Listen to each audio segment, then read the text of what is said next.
Well, if the reports are to be believed this afternoon, it looks like Newcastle United are deep in conversation with Burnley goalkeeper Nick Pope about a move to Newcastle United for the coming season. Now, I have seen various negativity on social media regarding this move and asking, is he really an upgrade on Martin Dubravka? Is he really what we need at the minute? Or should we be looking elsewhere? Now, I'm kind of in half about this because Nick Pope, for me, is a very, very good goalkeeper. However, of course, he did make that mistake at St James's Park last season, which enabled us to beat Burnley. If people remember that, he came out with Callum Wilson, he dropped the ball, enabled Wilson to put the ball in the back of the net. A very, very good finish, it has to be said. So he is prone to making mistakes, but look, he's an international goalkeeper for England, and you don't get picked for England. Well, some may say if you're not a good goalkeeper or you're not a good player. Many people could argue with that, but listen, he is regularly in the England squad. He's a good shot stopper. He's a very good keeper, and he's got age on his side compared to Dubravka. Now, a lot of people are saying, is this an upgrade? I don't know. If I'm openly honest, I don't know what the situation is here. I don't know whether he is an upgrade.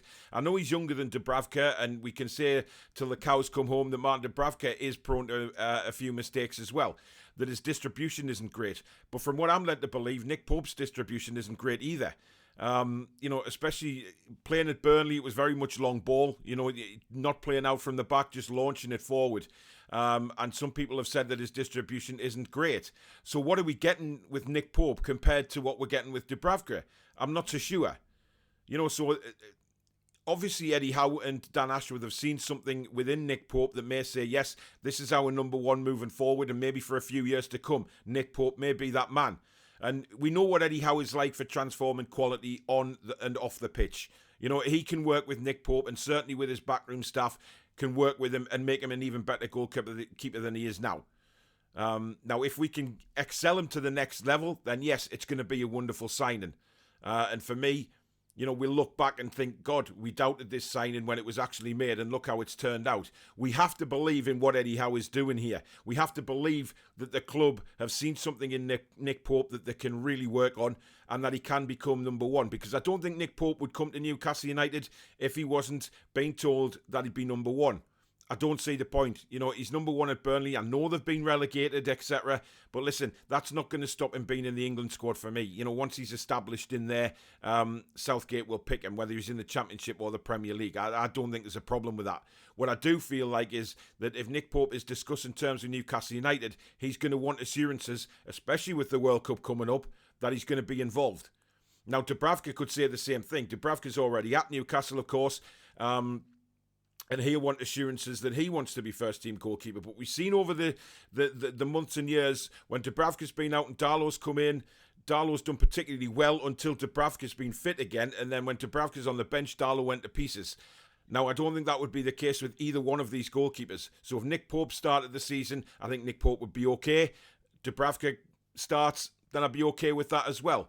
But I think Nick Pope will want assurances before he signs that he is going to start the season at least as number one goalkeeper. So where does that leave Dubravka? Because he'll want number one status as well, especially at his stage in his career. He'll not want to sit on the bench. That is a certainty. Carl Darlow looks to be in discussions with Middlesbrough, which I think will be a fantastic move for him because he will get first-team football at Middlesbrough. There's no doubt about it. And of course, they'll be wanting to make a promotion push next season to the Premier League. So it's a good move, in my opinion, for Carl Darlow. But when you've got Dubravka and you've got Nick Pope as your number one keepers, I guess, who do you put in? It's a very, very difficult situation. But like I say, we're going for Nick Pope for a reason. And that reason for me is that he's going to be number one goalkeeper. Why spend all that money on Nick Pope if he's going to be sitting on his arse? I don't think that's going to be the case.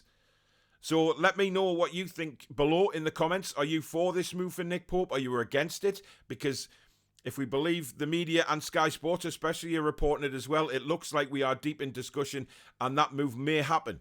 Now, on the flip side of it, with Ekitike, I don't think anybody knows what's happening. We're getting various journalists reporting very different things. Lee Ryder's reporting something different to Luke Edwards, etc. Nobody seems to know what's going on. And I don't think even the journalists know what's going on with Ekitike at the minute. So for us to even speculate would be crazy. Hopefully, fingers crossed, this week does bring an end to the saga with him and Botman as well. Reporting that we've walked away from Botman, that's not going to happen anymore. Some reports have said that we're still in for him. You just don't know what to believe out there. So it's better just to leave it up to the clubs and the players, and then once, they come in for medicals or whatever it is, then we can start talking about the possibility of them signing. But at the minute, it's crazy. It's gone on too long for me. I think, players, clubs, they need to make decisions now. I know we're very early on in the transfer window, don't get me wrong. I'm certainly not sitting here going, oh my God, we're not making a signing yet, because that's not the case. I'm very comfortable with what Ashworth and Howe will be doing alongside the new owners. I'm very comfortable that they will bring in the right men that they want for the job. But, we have to give them time. We have to be patient as a fan base. I'm seeing all these, people trying to get in touch with the owners, via Twitter, saying what's going on, or sending them ridiculous cartoons and stuff like that. I just do not understand it, man. Act mature in this situation. Just let them do the job instead of craving attention, man. It's just ridiculous. But anyway, hopefully this whole drama, when they come back from the holidays, will all be sorted out. But again, only time will tell on that. But for me, the Nick Pope one is a very, very interesting one, because I strongly believe that he would not come to the club if he wasn't told that he'd be number one keeper at the start of the season. So where does that leave Dubravka? Does he then up and leave, say he doesn't want to be at the club anymore, to sit on his backside? It's interesting. Is he an upgrade on Dubravka? Let me know down below what you think. But thank you very much for watching the video, guys. Obviously, any breaking news, I will do videos, or we'll go live, or whatever it may be. So if you're new to the channel, please do subscribe. It's free to do so. Lots of live shows and updates on here. Watch-alongs, all sorts on here. And you can become a member of the Toon Review as well. Just hit the join button underneath the video. And also, don't forget to hit the notification bell so you know when we go live or we upgrade a video. And also you can donate to the channel if you wish. There's a thanks button just alongside the like button on the just underneath the video. Give that a hit and it'll take you through to a payment method. Thank you so much in advance for everyone that does that. But thank you very much for watching, guys. We'll see you on the next one. Take care.